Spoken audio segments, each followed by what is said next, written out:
চলতি মাসের শুরুতেই তৃণমূল কংগ্রেস ব্রিগেড সভা থেকে ৪২ জন প্রার্থী তালিকা ঘোষণা করে দিয়েছে। তার আগেই বিজেপি ২০ জন প্রার্থী তালিকা ঘোষণা করে চমক দিয়েছিল, কিন্তু দ্বিতীয় চমক থাকছে অত্যন্ত গুরুত্বপূর্ণ। বিজেপির দ্বিতীয় প্রার্থী তালিকায় থাকছে একাধিক চমক। সম্ভবত বুধবারেই বিজেপির দ্বিতীয় প্রার্থী তালিকা প্রকাশ হতে চলেছে। তবে আসানসোলের মনোনীত প্রার্থী প্রবণ সিং ভোট থেকে সরে দাঁড়ানোর সিদ্ধান্ত নিয়েছেন। অর্থাৎ এবার বিজেপিকে বাংলায় বাকি ২৩ আসনে প্রার্থী ঘোষণা করতে হবে। আগামী দুদিনের মধ্যে এই আসনগুলির প্রার্থী ঘোষণা করা হবে বলে বিজেপির সর্বভারতীয় সূত্রের খবর। একাধিক নাম নিয়ে জল্পনা চলছে। বাংলায় ৪২ আসনের টার্গেট পূরণে কাদের উপর আস্থা রাখবে পদ্ম শিবির, সেই জল্পনা কিন্তু রাজ্য রাজনীতিতে চলছে। তার মাঝেই বিজেপির হেভিওয়েট প্রার্থীদের মধ্যে নাম উঠে আসছে অভিজিৎ গঙ্গোপাধ্যায়, নাম উঠে আসছে অর্জুন সিং। ডায়মন্ড হারবারেও একাধিক নাম উঠে আসছে।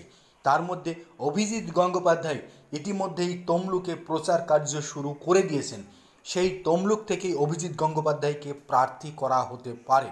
সোমবার দিল্লির উদ্দেশ্যে রওনা দিয়েছে বঙ্গ বিজেপির সভাপতি সুকান্ত মজুমদার এবং বিরোধী দলনেতা শুভেন্দু অধিকারী। কেন্দ্রীয় নেতৃত্বের সঙ্গে বৈঠক হওয়ার কথা রয়েছে, সেখানেই প্রার্থীদের নাম চূড়ান্ত করা হতে পারে।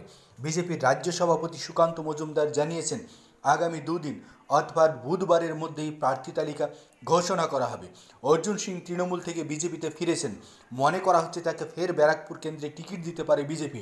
অন্যদিকে সম্প্রতি তৃণমূল ছেড়ে বিজেপিতে যোগ দেওয়া তাপস রায়কে সুদীপ বন্দ্যোপাধ্যায়ের বিরুদ্ধে প্রার্থী করতে পারে গেরুয়া শিবির। উত্তর কলকাতায় প্রার্থী করতে পারে সুদীপ বন্দ্যোপাধ্যায়কে। প্রথম দফায় তালিকায় দিলীপ ঘোষের নাম থাকা নিয়ে চর্চা শুরু হয়েছিল।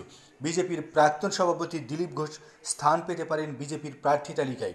তমলুকে তৃণমূল প্রার্থী দেবাংশু ভট্টাচার্য ও বামেদের প্রার্থী সায়ন বন্দ্যোপাধ্যায়কে টেক্কা দিতে প্রাক্তন বিচারপতি অভিজিৎ গঙ্গোপাধ্যায়কে বিজেপির টিকিটে লড়তে হতে পারে তমলুকে, এমনটাই খবর। আগামী বুধবারই সব জল্পনার অবসান হবে।